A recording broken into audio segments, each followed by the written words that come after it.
Yes, ma'am. It is visible. So this is sort of where we had stopped in our last class, that we were talking about the characteristics of catalysis. And the first thing that I had told you, that what happens in a catalytic process is that the path changes, or there's a change in the mechanism by which the products are formed starting from the initial reactants. And because the path changes, there's a change in the potential energy barrier, which is essentially shown by the activation energy. And the activation energy of, just get my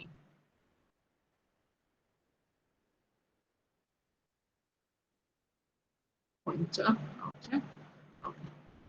So you see that the activation energy of uncatalyzed reaction is way larger than the what is there for a catalyzed reaction. So activation energy of a catalytic step is less than that of a non-catalytic reaction. And we had also seen that in the case of a catalytic reaction, the reactants have to first combine with the active sites which are present on the catalyst, and then only can the reaction happen. So in a reaction cycle, the active centers or sites of catalysis first combine with at least one reactant, and then the products are reproduced with the these sites will be reproduced with the once the products are formed. So we had talked about this. Now, if I look at this, last time I had shown you 3 intermediates, but just imagine that we have only 1 intermediate. The blue one shows an catalyzed reaction, and the red line shows an uncatalyzed reaction. The peaks showing the transition states which are there.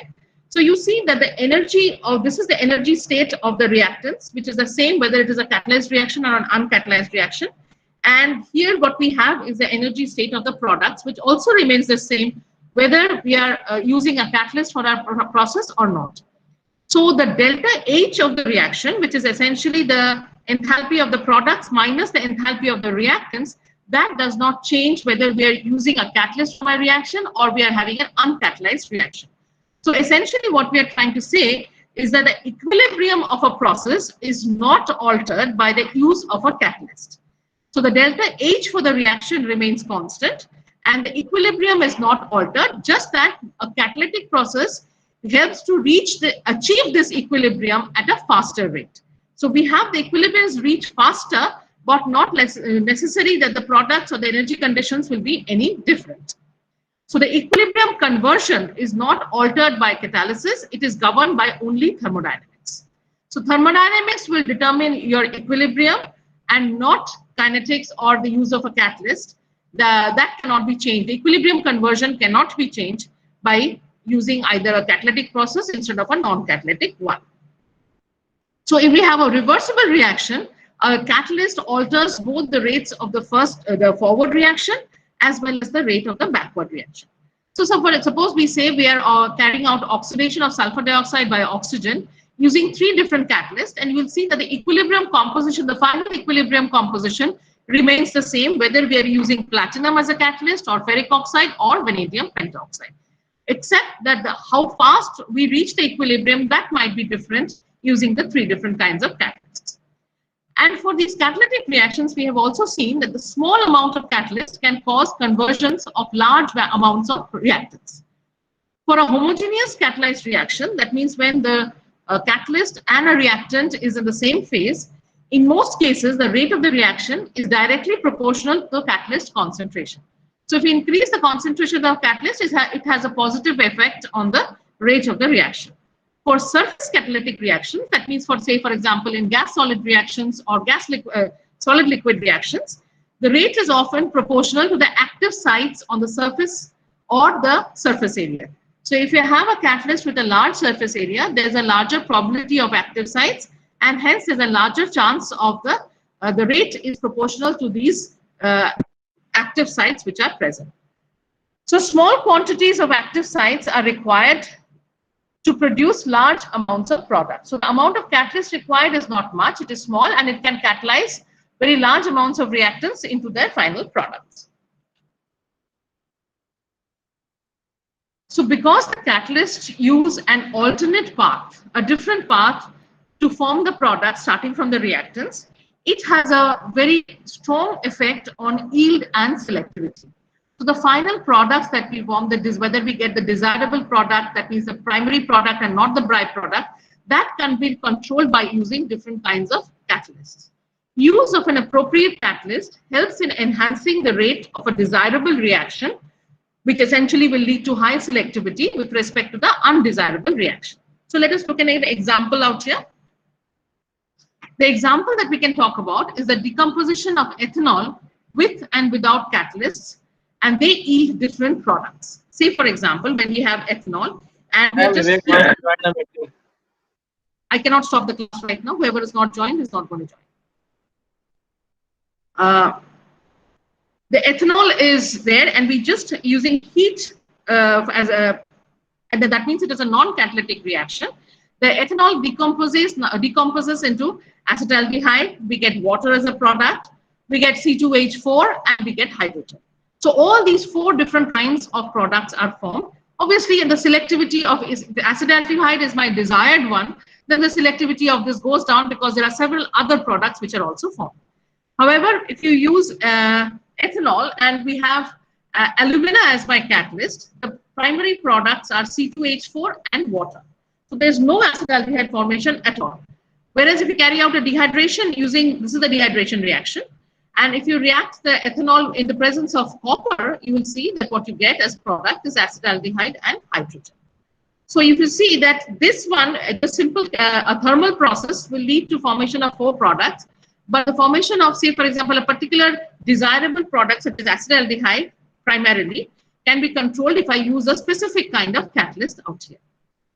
So high selectivity catalyst actually has a strong implication in terms of the overall economy of the product that is formed. That means if I want to form a desirable product, and if I am able to control the selectivity by using a particular type of catalyst, that actually has a strong effect on the economics of this reaction. So catalysts, on the whole, what we're trying to say is that catalysts radically alter the selectivity of a reaction. So which product, a desirable product or the primary product that we can form, that we can alter that by using different kinds of catalysts. Now, if I look at primarily, so catalysts are solid in nature. So when we have a solid catalyst, this is the, say, for example, this picture out here is the catalyst surface.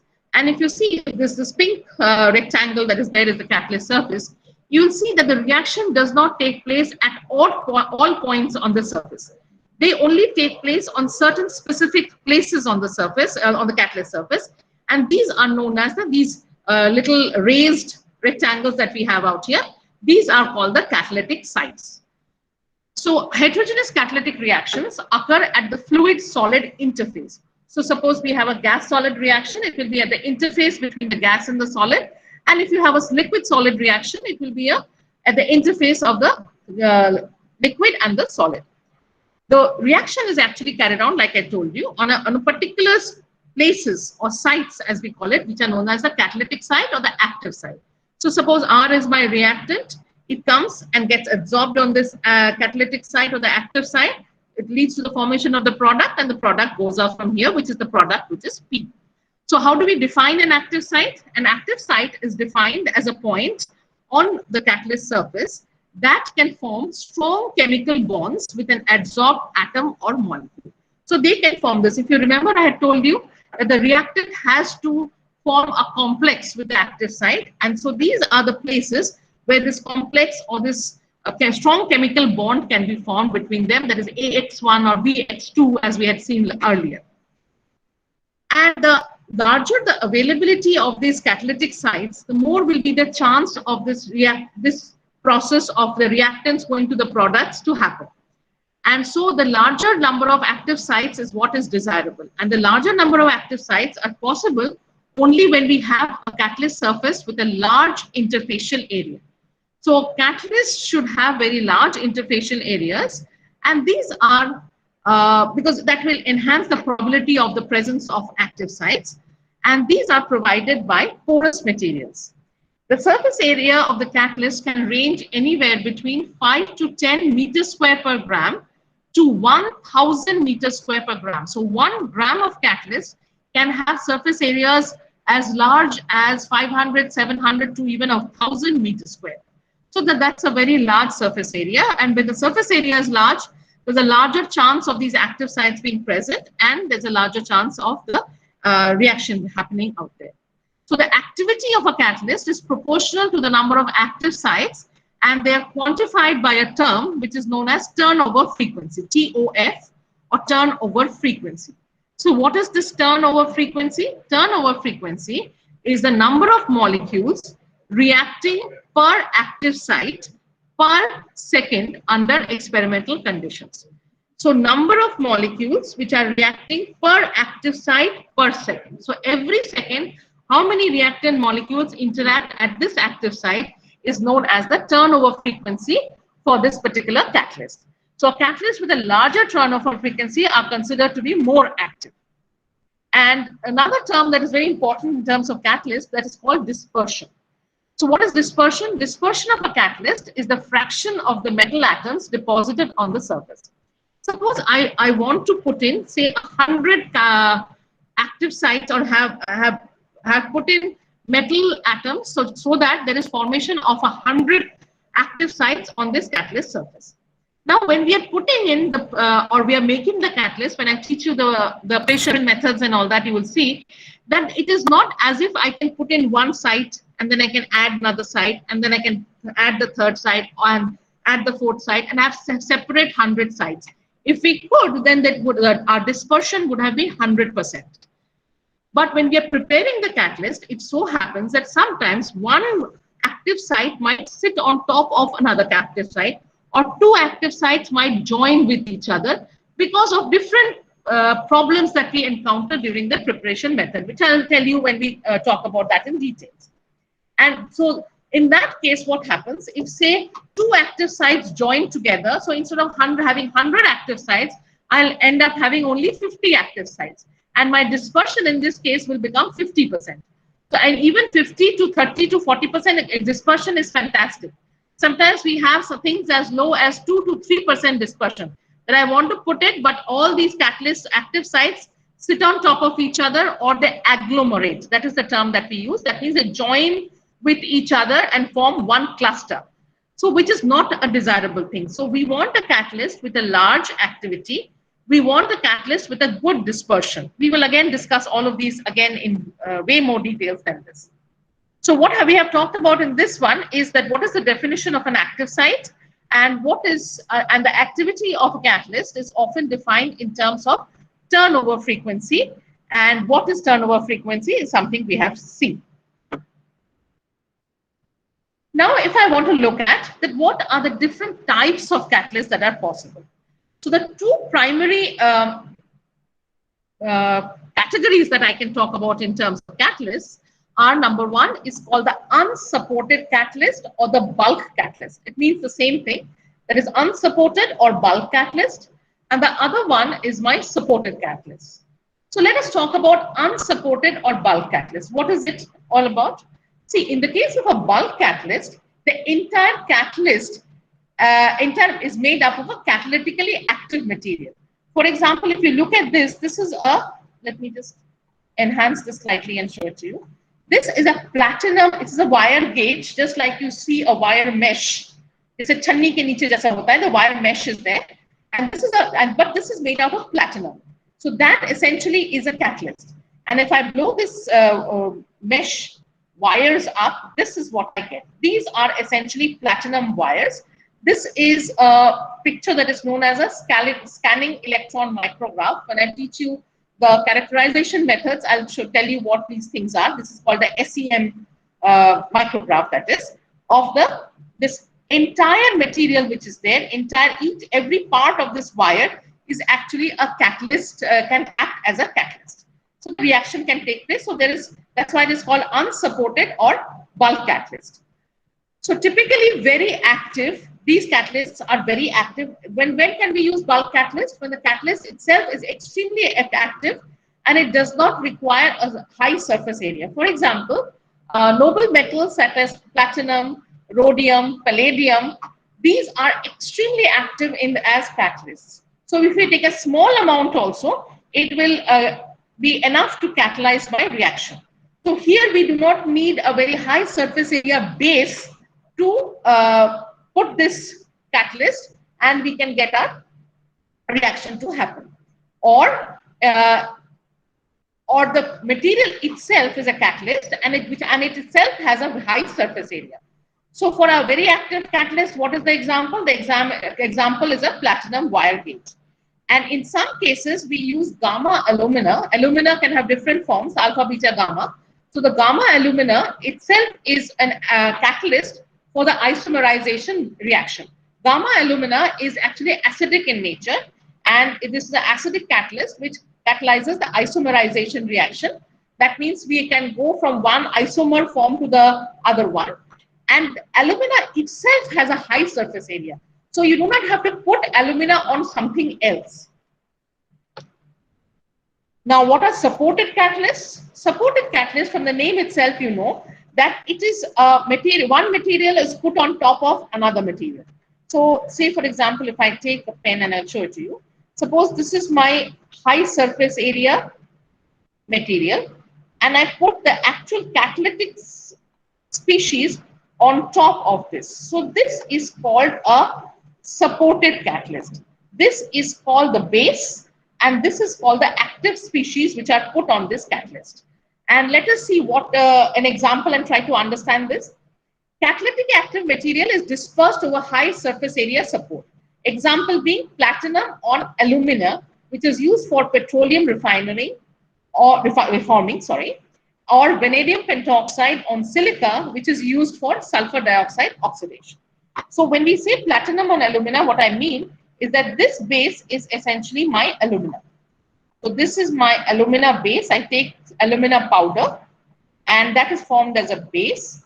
And top of this alumina powder, I deposit platinum on top of it. So each of these circles on the top are all species of platinum. So this is my support, and this is my active species. And if you look at it, so this will actually, even though I've drawn it as a rectangle and I put material, this is when you're talking about, when you're actually having a micrograph, or if I see a magnified form of this. But actually, if you look at a catalyst, it will just be a spherical catalyst pellet. And what are these spheres made out of? These spheres are essentially spheres of alumina. And if I expand this, let me see it, I can show it to you out here. This circle which is there, the big circle, is essentially alumina. And these black dots which are put on top of it are essentially platinum, which is deposited on the surface of this alumina. So this is what we call a supported catalyst. So why do we need this? Because platinum itself does not have a high surface area. If you're using it out here, because it is very active for this reaction, you don't need very high surface area. But in another reaction, you might need a high surface area. So what kind of, when I say platinum on alumina, how much of platinum do I put on the alumina? I can put any amount of platinum. Usually I can say put 0.5% or 1%. So when I say 1%, platinum on alumina, what it means is that if I take 100 grams of the catalyst, 1 gram is platinum and 99 grams is aluminum. So you can see how small amount of platinum is required, but this platinum has to be spread evenly, and when we spread it, we need a high surface area material for it to be spread on. So this will give us better dispersion of the active material and make it a more effective catalyst. In reality, you will see when you look at industrial processes, or if you look at the catalysts that you have read in your CPI classes, you will see that most of the catalysts used industrially are supported catalysts, and in some cases do we use these bulk catalysts. Two other interesting types of catalysts are known as molecular sieves, and the next one is a monolithic catalyst. So what is a molecular sieve? A molecular sieve, from the name itself, let us understand it. It's a molecule, and it is a sieve for a molecule. Sieve ka matlab kya hota hai? Sieve is essentially where you're separating out the sizes. So here the sizes are molecular level sizes that we are talking about. So these catalysts have extremely narrow and regular pores. What kind of sizes are we talking about? We are talking about sizes like 5 to 15 angstroms. This is as small as that. These act as shape selective catalysts, and these narrow regular structures allow some molecules to enter excludes others and causes some to break down. Let me blow it up and show it. Okay. So this big particle that is there, this is a crystal of a molecular sieve. And what a molecular sieve, what example are we taking? We are taking an example of a zeolite. And what type of zeolite is this? This is a zeolite which is known as ZSM5. So this is you have learnt about zeolites, for example, in water you might have learnt about zeolites elsewhere in water purification, etc. In your chemistry classes, you might have heard about zeolites. So if I look at a zeolite crystal, then this is a zeolite crystal. But if I expand the zeolite crystal, and I will see that there are structures like this. These are extremely well-defined structures where there are channels like this of a particular size, and they're interconnected with other channels out here. And what kind of, and if I take out this cross-sectional area of this, and then we will see that there are pores like this inside. These pores which are there, openings which are there, are essentially like this. And they have sizes, say for example in ZSM5, the size is 5.5 angstroms. Those are really, really small, but these pores, all of them have even sizes. The 5.5 upper here, the 5.5 is also there at the bottom. So these are evenly distributed. These are all 5.5 angstroms. So what happens is that this makes it shape selective. Shape selective means that we have selectivity in terms of the shape of the catalyst. So what do we have? We have, for example, let's take an example out here. We have toluene out here and we have methane. And we are reacting methane with toluene to lead to the formation of xylene. And there are three forms of xylene, that is orthoxylene, metaxylene, and paraxylene. If you look at the structures, ortho means the two methyl groups are beside each other. The metaxylene is where they are not beside each other, but they are not, they also are one is here and the second one is out here. Whereas the paraxylene, the methyl groups are opposite to each other.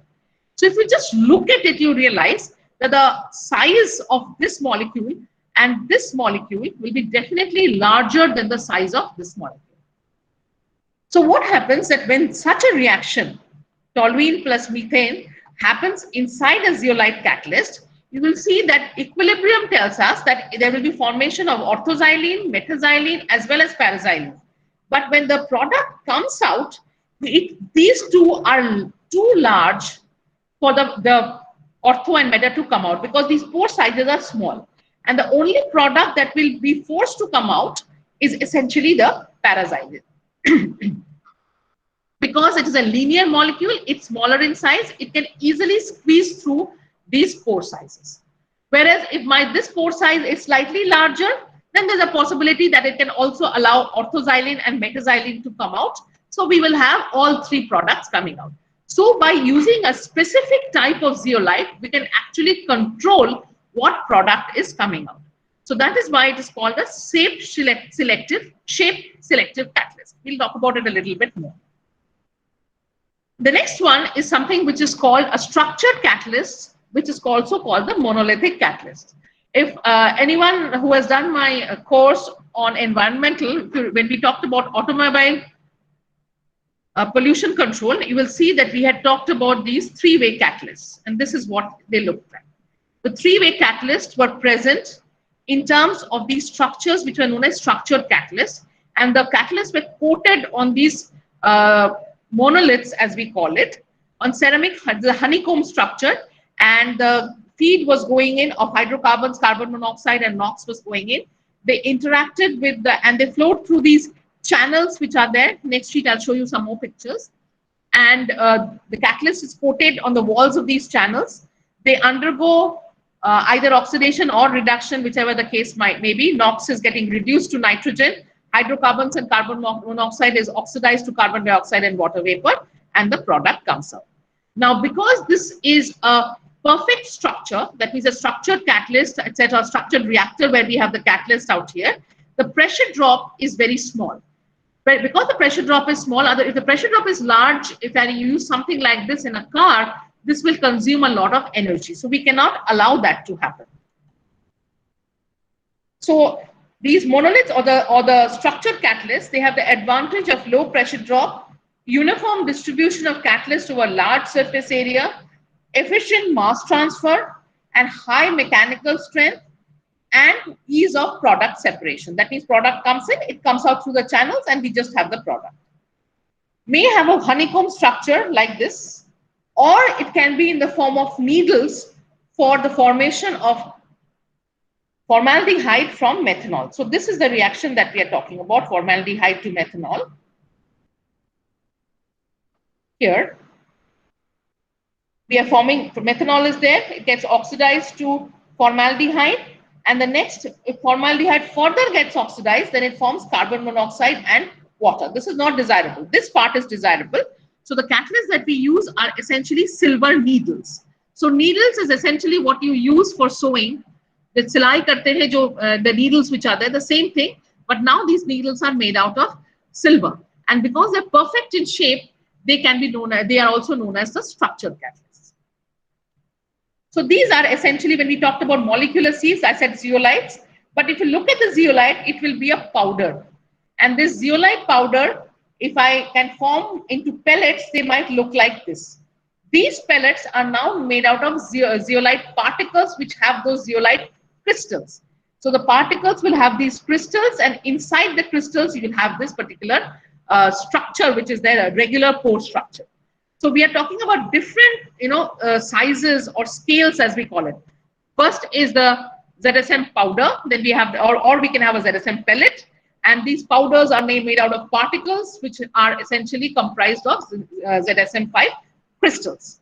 The monolithic catalyst that we had talked about next, these are some more pictures of that. See, these are perfect structures. They have got channels like this, and the catalysts are usually coated on the walls of these channels. I'll teach you these a little bit more again.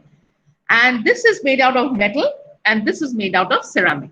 So these are used extensively nowadays, because nowadays when we are designing our plants, apart from using the age-old methods, another very important process that is used is something which is known as process intensification.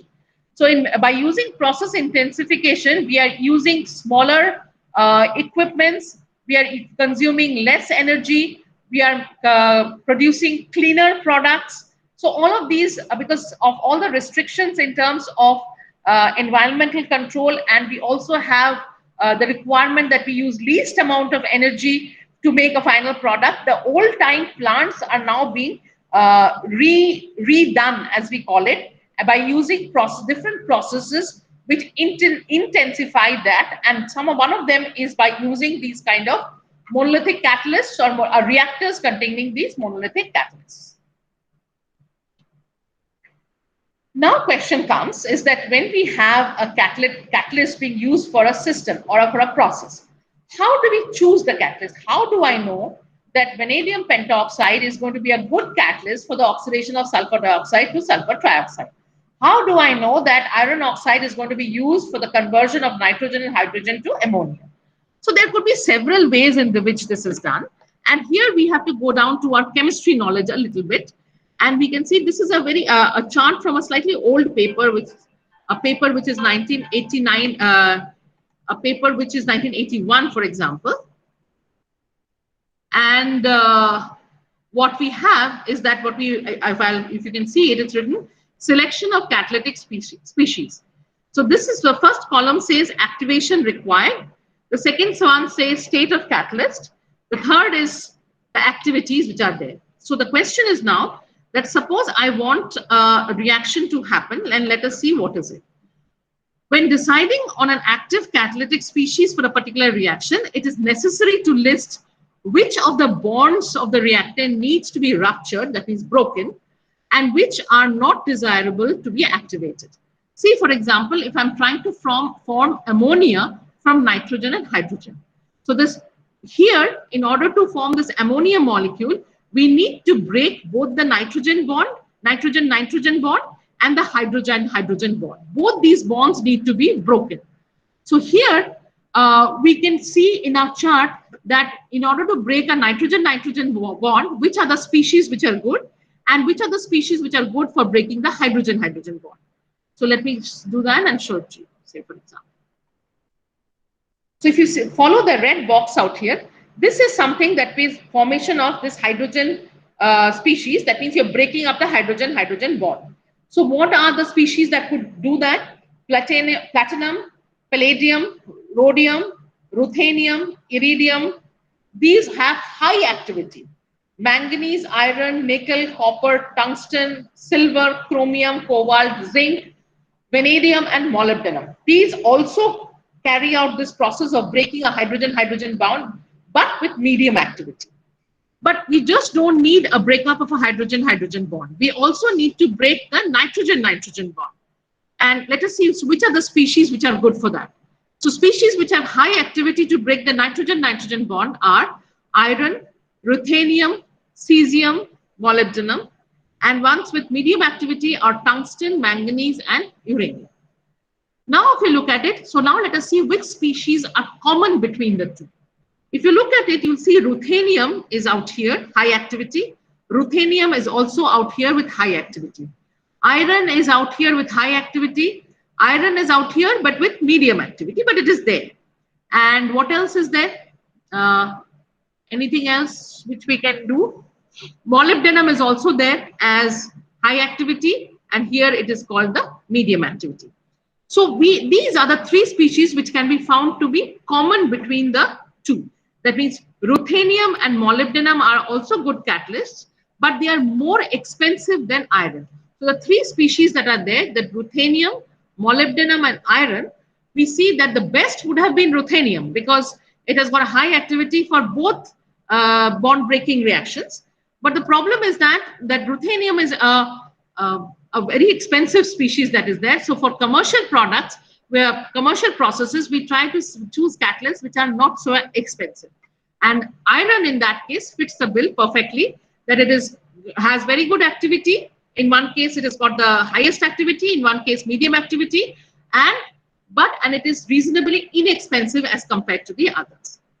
Let us look at another example.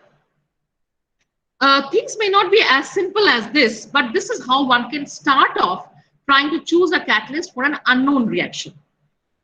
So another thing is that formation of methanol from carbon monoxide and hydrogen. So carbon monoxide and hydrogen combine together to form methanol.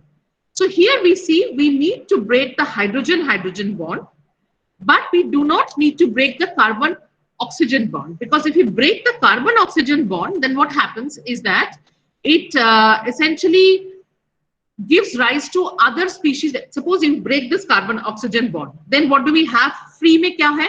We have carbon, we have oxygen, and we have hydrogen. So immediately this carbon will react with hydrogen to form methane, and there'll be carbon deposition, there'll be wax formation, etc., which is not desirable. So if instead of forming these kind of products, if I want to form methanol, then we should not break this carbon-oxygen bond. We just need to break this carbon-hydrogen bond, hydrogen-hydrogen bond that is there. But we need to activate these species. So let us look at this chart again for the same purpose and see what happens. So hydrogen-hydrogen bond, now look at the blue boxes. We have seen what is common, what is there. And this is the carbon-oxygen species which has to be activated together. So what are the materials that can do it? Platinum, copper, palladium, iridium with high activity, zinc, cobalt, iron, manganese, and silver with medium activity. Now let us see what is common between the two. Platinum is common between both the cases, but again, platinum is very expensive. So we only use platinum for cases where we have no other good option to do it. The next one is copper. So if you look at copper, it has got high activity in terms of activating the carbon-oxygen bond, and it's got medium activity in terms of breaking the hydrogen-hydrogen bond. Then we have palladium also, again, the same problem as platinum, that it is very expensive. Iridium, also the same issue, that these are expensive.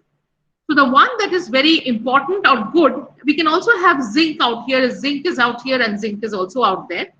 So the most commonly used catalyst which is used for the formation of methanol from carbon and hydrogen, looking at this table, is essentially copper, which can be in the form of a metal or an oxide, and zinc oxide.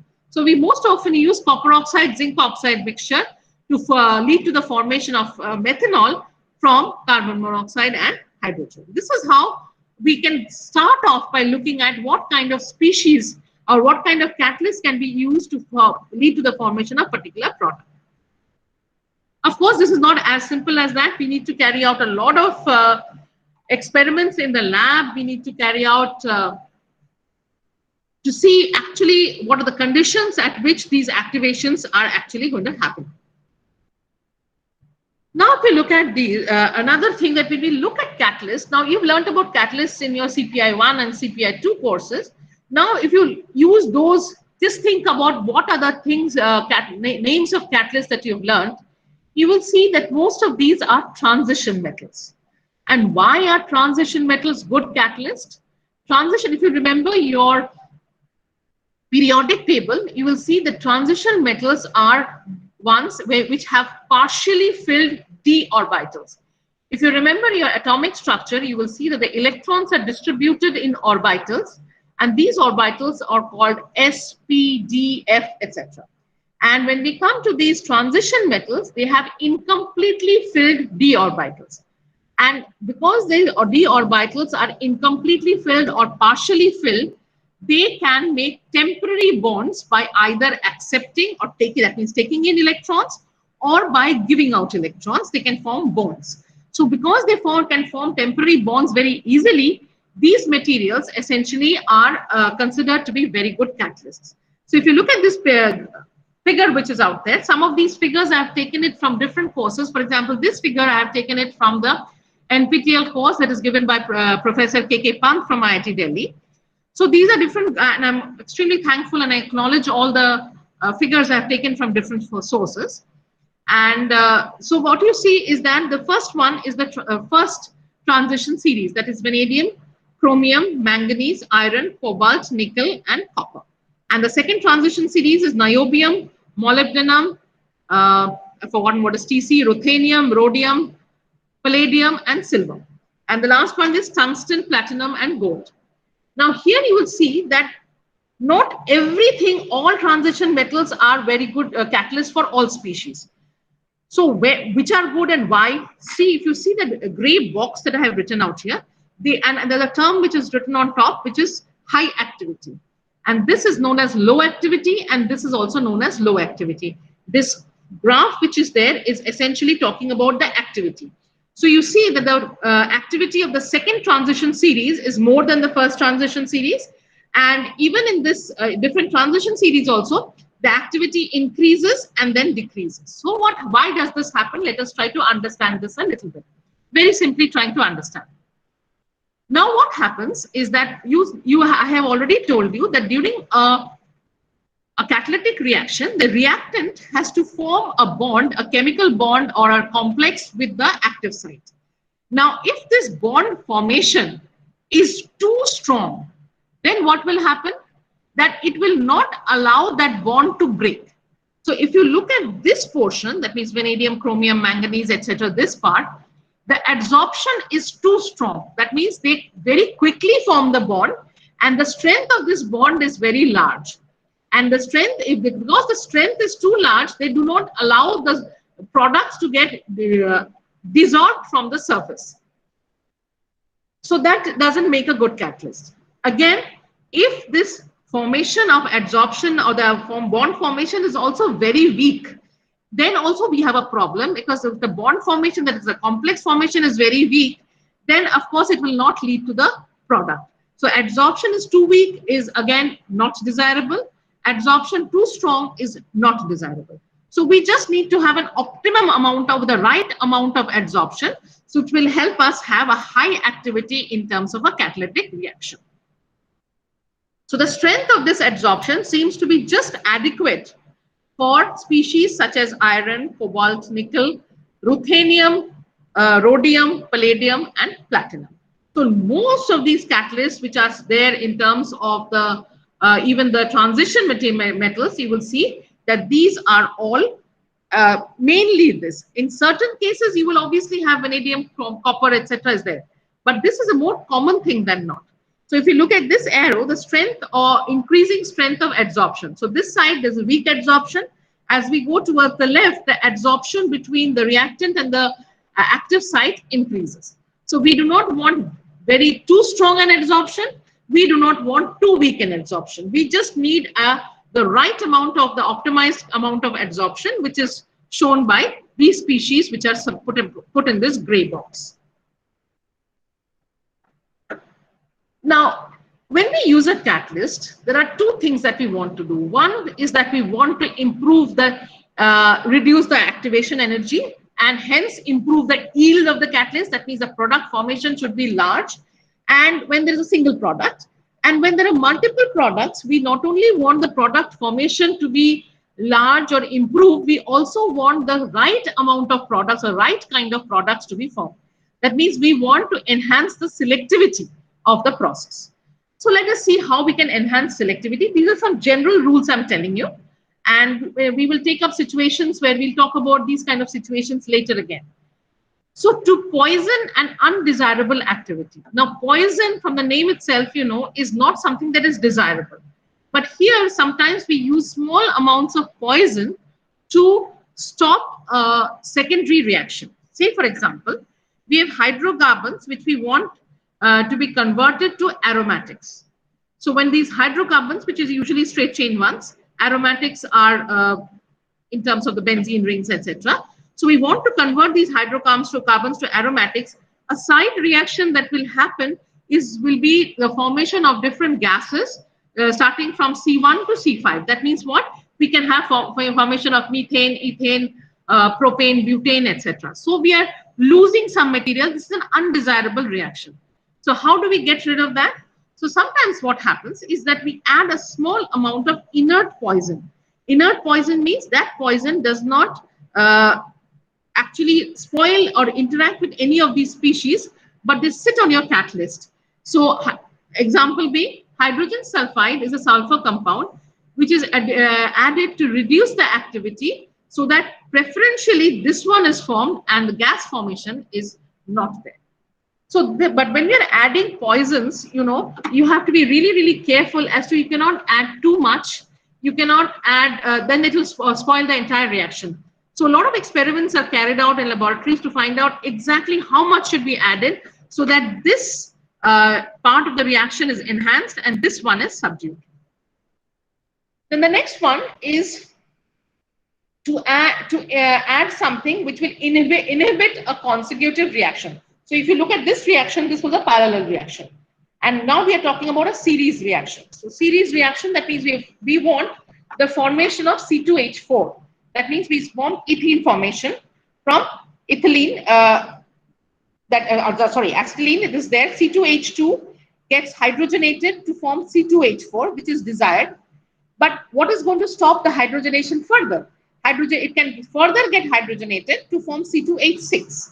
However, this is not a desired one. We would like the step to stop at here, this step. We do not want this further reaction to happen. So here what we do is that we add a small amount of a material which is called an adsorption competitor. What kind of material? That is carbon monoxide. So carbon monoxide is now added so that they occupy some of the sites and there is no further conversion of C2H4 to C2H6. Now, addition of these materials cannot stop this reaction from happening completely, but it can reduce the formation of this happening. Not entirely, but a little bit is possible that you can reduce the formation, the secondary reaction, the next one, and we can primarily have the formation of C2H4 from C2H2. This is something I just talked to you about before this. That means how we can use zeolites to limit the molecular size, how to improve selectivity using zeolites. Now, if you look at that, these are all pictures of zeolites, as we say, and they're trying to act as a molecular sieve. That means they allow only certain molecules of certain sizes to go into the pores. Or, for example, let us look at each one of them. The first one is called reactant selectivity. So that means what? There are two reactants, I see. This is a linear chain. And this is not a this is a non-linear chain. Now here, this is the size of the pores in your zeolite. The sizes are so narrow that it will allow only the linear molecule to go through and not the non-linear one. If the non-linear molecule is not allowed to go through, this will not react. So it is being selective in terms of the reactants. So suppose we have a feed which has got a combination of the linear and the non-linear one. Only the linear molecules will react via this catalyst reaction to form whatever the product it needs to be formed. So this is called the reactant selectivity. Then comes something which we call the product selectivity. Iska example मैंने पहले ही दिखाया था, that this is when we have formation of these xylenes, ortho, meta, and para.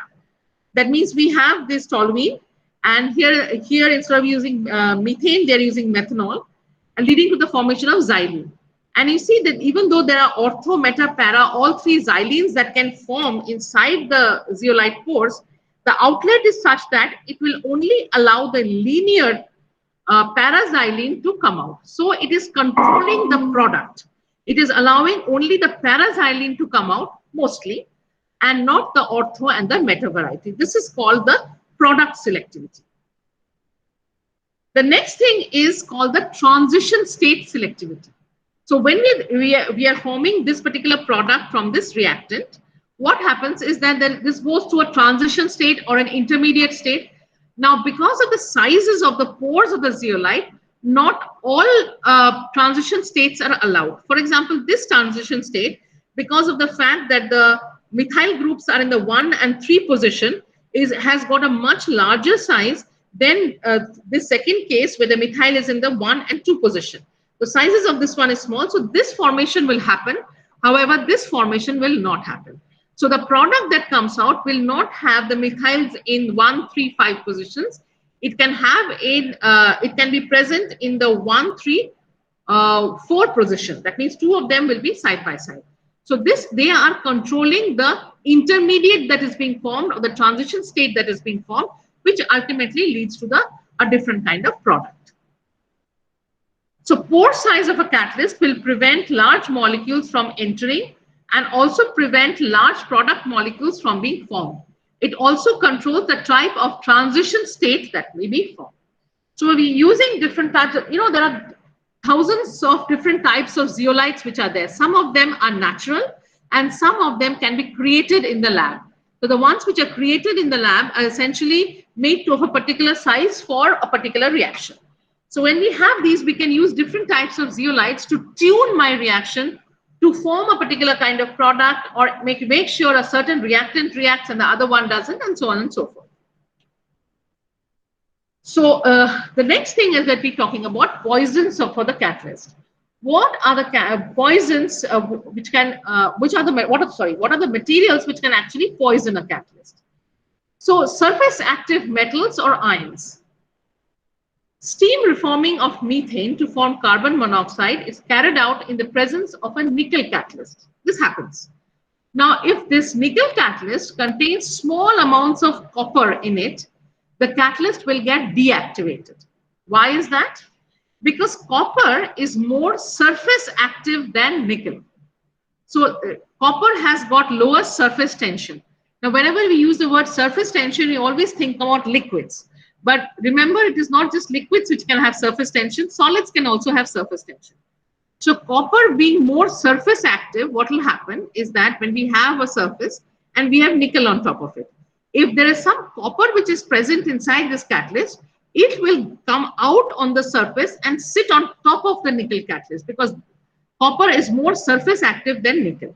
It will sit on top of the catalyst, and since copper is not a good catalyst for the steam reforming of methane, the activity of a catalyst goes down, and hence we can say that copper acts as a poison.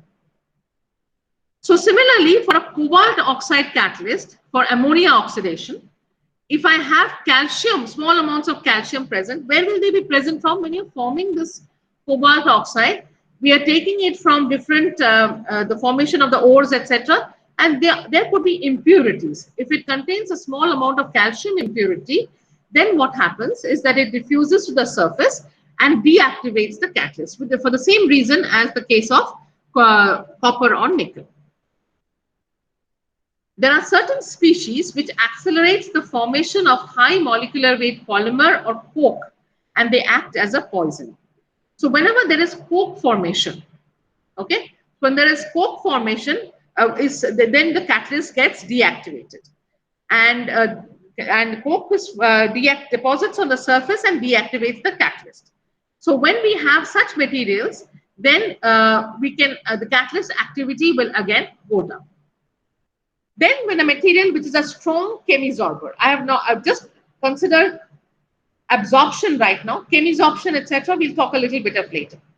A species which attaches to an active site permanently renders the active site useless. What does it mean? Suppose we have an active site, like I told you, surface of the catalyst, there are active sites sitting on top of it.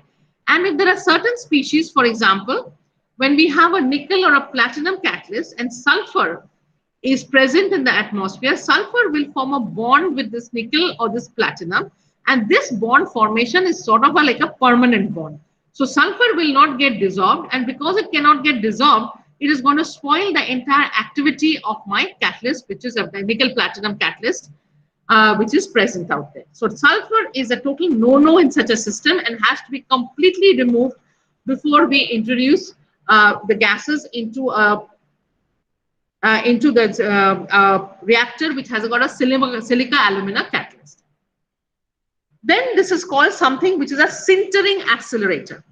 So I told you that we ideally need all these active sites separate from each other. But sometimes because of the presence of certain species, for example, if you have an alumina catalyst and we have some moisture inside it, or if you have some chlorine in the case of a copper catalyst, what happens is that they enhance the sintering. That means they force these catalysts to agglomerate or join, and they migrate from that position and they form clusters. So instead of having, say, 50 active sites, because they join together, we end up only with, say, 20 or 25 active sites, and my activity goes down substantially. So these are some of the different poisons which are there for a catalyst. And the last thing I wanted to tell you in this section is that there are a few related terms which are there. One is called the promoter. A promoter is a substance that is added to a solid catalyst to improve its catalytic activity or selectivity. Now, when we look at the promoters are not themselves catalysts. They might have very little or no catalytic activity, but when such promoters are present along with the actual catalyst, they enhance the catalytic behavior of the material that is there. So molybdenum is used as a promoter for the iron catalyst for ammonia synthesis. They interact with the active component of the catalyst and alter their chemical effect by causing changes in the electronic configuration or the crystal structure. Another term which is associated with catalyst is called the stabilizer. Stabilizer is something which prevents the catalyst from agglomerating or forming clusters and sintering. So iron is introduced as a stabilizer in the alumina is introduced as a stabilizer in the iron-based ammonia catalyst. So if a presence of alumina prevents these different active sites from joining with each other and forming clusters. And the last term is called the binder. So when we form these pellets from the catalyst powders, what happens? That we need to enhance the mechanical strength of these pellets, and because when you're having a reaction happening in an industrial reactor, just think about it. Gases or liquids will come at high velocities and continuously come 24/7, 365 days of the year. So if you have these pellet catalysts which are not very strong in terms of mechanical strength, they are going to break down and form powders which are there. So this is known as and what would happen is what is known as attrition. So this is not desirable. So sometimes I add materials which are known as binders during the formation of the catalyst pellet. For example, we can add silica and alumina or natural clay as binders during the pellet formation. So these are some of the introductory things that I wanted to tell you about the process of catalysis and about catalysts.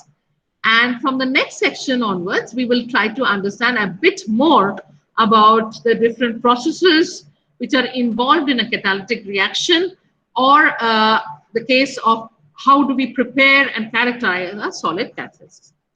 So I'll stop sharing out here right now.